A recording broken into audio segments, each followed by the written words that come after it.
বাড়িতে কার কার এরকম একটা করে যন্ত্র আছে তোমরা প্লিজ কমেন্ট করবে। চলো কি করেছে। এই যে হলো সেই যন্ত্রটা, এটা হচ্ছে ওর কি পুতুল।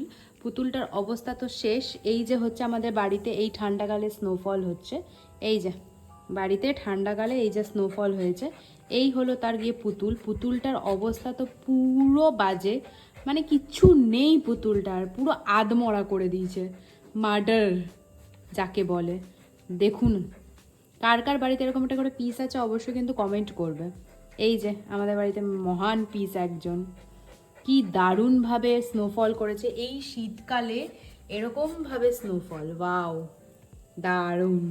এই যে দেখি একবার পুতুলটা দে, ওই যে ধরতে এলেই কামড়াবে।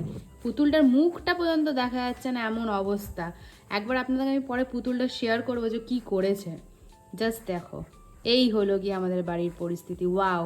ওই যে টেনে টেনে স্নোফল চলছে, এই যে স্নোফল। এতক্ষণ খেলার পর ওর এই অবস্থা, আর ওর সাথীর এই অবস্থা। Just look at the doll. Doll আর ডল নাই, এটা একটা বিচ্ছিন্ন ছিন্ন জিনিস হয়ে গেছে। ওই যে চলে আসছে, যেই দেখেছে ধরেছি।